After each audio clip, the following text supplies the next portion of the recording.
কে ভারতের প্রথম শিক্ষামন্ত্রী ছিলেন? এ.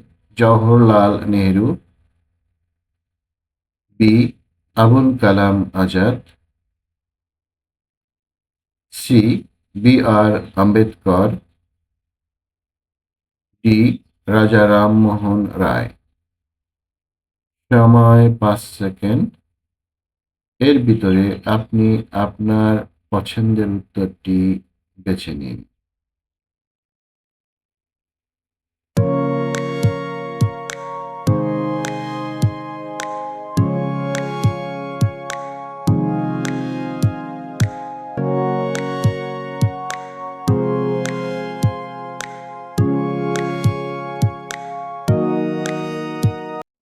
আসুন আমরা সঠিক উত্তরটি জেনে নেই।